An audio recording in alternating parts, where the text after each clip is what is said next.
अस्सलाम वालेकुम great six. I hope कि आप लोग ठीक होंगे। Very good morning to you all. और आज जो सा फ्राइडे भी है, जुमा मुबारक एज वेल। हम जो सा पढ़ रहे हैं लेसन नंबर 2 इनपुट डिवाइसेस। और इसके अंदर हमने अब तक पढ़ लिया है कि डिवाइसेस जो सी होती हैं वो डाटा एंट्री के काम आती हैं, जो कि बहुत इंपॉर्टेंट होती हैं। और कीबोर्ड जो सा है इनपुट डिवाइस है, आपका पॉइंटिंग डिवाइसेस में आ जाते हैं, जो कि वो भी इनपुट डिवाइसेस ही है।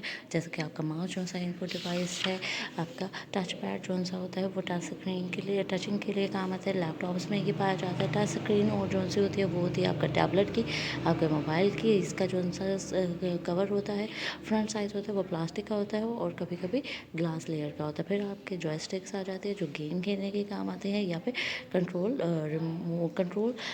लिंक के काम आती है रोबोट्स की। ठीक है, उसके बाद आपका आता है लाइट पेन जो सा है लिखने वगैरह के काम आता है, मैप्स बनाने के काम आता है, स्ट्रक्चर्स वगैरह बनाने के काम आता है बड़े बड़े। तो ये जो सा है ये भी बहुत इंपॉर्टेंट होता है। और ये आपके मोबाइल में भी यूज़ होता है, आपके डिफरेंट स्क्रीन्स पे भी यूज़ होता है, जो आपकी इलेक्ट्रॉनिकल स्क्रीन्स होती हैं। ठीक है, उसके बाद आपके डिजिटाइजिंग स्कैनिंग डिवाइसेस थे, जिसके अंदर आपका ग्राफिक टैबलेट था, जो कि जिसके अंदर आपका स्टेलस और पक होता है, जो कि मोबाइल माउस की तरह का लगता है। और उसके अंदर उसके अंदर बॉल नहीं होती। ठीक है, जो normal electronic input device mouse है उसके अंदर बॉल होती है, लेकिन इलेक्ट्रॉनिक डिवाइस या वायरलेस जो सा होता है उसके अंदर भी बॉल नहीं होती। आपके ग्राफिक टैबलेट के लिए भी बॉल नहीं होती माउस में। ये आपका टच पैड की तरह का होता है, और ये भी आपके मैप्स और ड्राइंग वगैरह के काम आता है। ठीक है, उसके बाद आते हैं ऑप्टिकल स्कैनर में। ऑप्टिकल स्कैनर कौन सा होता है, ये रिटन फॉर्म को, जैसे टाइप राइटर काम करता है ना, टाइप पे काम करता है बिल्कुल उसी तरह से ये काम करता है। और ये जो सा होता है आपके दो तरह के होते हैं, एक आपका होता है पोर्टेबल स्कैनर और एक होता है फ्लैट पैड स्कैनर। उसके बाद आते हैं कार्ड रीडर पे। कार्ड रीडर जो सा होता है ये होते हैं आपके कार्ड रीडिंग के काम आते हैं। जैसे आपका एटीएम कार्ड आ गया, आपका क्रेडिट कार्ड आ गया, आपका डेबिट कार्ड आ गया, ये आपके कार्ड रीडिंग के काम आते हैं। और ये जो सा होता है इसके ये जो सा आपका इसके अंदर मैग्नेटिक चिप लगी होती है। ठीक है, उसमें जो सा है आपकी सारी इन्फॉर्मेशन सेव होती है, जिसकी वजह से वो काम करता है। ठीक है, वो जो सा है एक स्कैनर जो सा एक जो सा डाटा कार्ड होता है उसके अंदर आप 8,000 करेक्टर्स तक ऐड कर सकते हैं। और दूसरे वाले जो सा कार्ड होता है स्मार्ट कार्ड जो सा होता है उसके अंदर आप 8,000 करेक्टर्स ऐड कर सकते हैं। जबकि आपका लेज़र कार्ड जो सा होता है, जैसे जिसको हम नॉर्मली गोल्डन कार्ड टाइप का होता है, वो उसके अंदर आप 2 मिलियन करेक्टर्स तक ऐड कर सकते हैं, यानी कि करेक्टर्स पैसे। ठीक है, क्विक रिस्पॉन्स में जो सा है आपका आ जाता है बार कोड के ज़रिए नो सॉरी एक्सक्यूज़ मी। अच्छा, क्विक रिस्पॉन्स जो सा होता है उसके अंदर ये आजकल बहुत चल रहा है।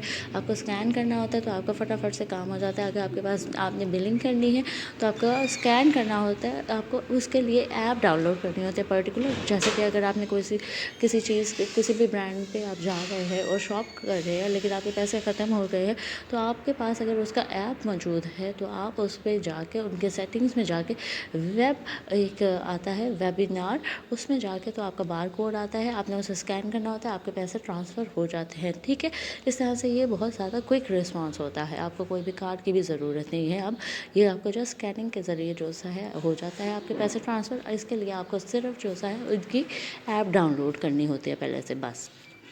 आज के टॉपिक पे आते हैं जो कि है बार कोड। इसके ऊपर आप डेट लिखेंगे 23 अप्रैल 2021 and today is Friday। चलिए, बार कोड जो सा बार कोड रीडर है ये बहुत ज़्यादा इजी रीडिंग करता है। ये इसकी एक मशीन की तरह इस तरह से होती है मशीन। ठीक है, और इसके नीचे जो सा है ना, यहाँ पे आपको कार्ड डालना होता है, कार्ड एंटर करते हैं या फिर आपको यहाँ पे स्वाइप करना होता है, ये बार कोड होता है। उससे जो सा होता है वो पर्टिकुलर जगह होती है कार्ड के ऊपर जिसको आपने स्वाइप करना होता है, ताकि जो सा है आपको प्रॉपरली आपकी इन्फॉर्मेशन मिल सके। ठीक है, उधर मिल सके और आपके पैसे ट्रांसफ़र हो सके।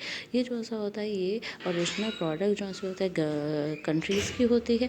ये आपको सेंट्रल कंप्यूटर की तरह से आइडेंटिफाई करती है। इसके अंदर भी चिप लगी हुई होती है, आपको प्रोडक्ट का नाम, लेटेस्ट प्राइस और हर चीज़ जो सा है वो कंप्यूटर से मिल जाती है। ये बार कोड बहुत ही आजकल चल रहा है। अच्छा, इसके अंदर एक चीज़ दी हुई है POS। Several POS terminals are connected to a central computer. इसका मतलब होता है पॉइंट ऑफ सेल। POS کا مطلب ہے پوائنٹ آف سیل، ٹھیک ہے، اس کا مطلب ہوتا ہے point of sale. Terminal are connected to a central computer. بہت زیادہ جو ہے پوائنٹ آف سیل ٹرمینلز جو سے ہیں وہ جڑے ہوئے ہوتے ہیں بہت زیادہ کمپیوٹرز کے ذریعے، اور وہ بار کوڈس کے ساتھ اس سے جو ہے آپ کو شاپنگ بہت زیادہ آسان ہو جاتی ہے، اور بہت زیادہ آپ کو میسیجز ریسیو ہوتے رہتے ہیں، آپ سینڈ بھی کر سکتے ہیں، اور بہت زیادہ آپ کو جو سا ہے آپ کی receipt and recorded on the central computer, یعنی کہ آپ کو بہت زیادہ کمپیوٹر کے ذریعے آپ سیل پرچیز کر سکتے ہیں، کیونکہ اس کے ذریعے آپ کو کارڈ آپ جسٹ دینا ہوتا ہے، اور وہ جو ہے آپ جسٹ کمپیوٹر کے تھرو اپنا کام کر لیتے ہیں، اس بار کوڈ کے ذریعے آپ کا کام ہو جاتا ہے. ٹھیک ہے، take care, we have a good weekend.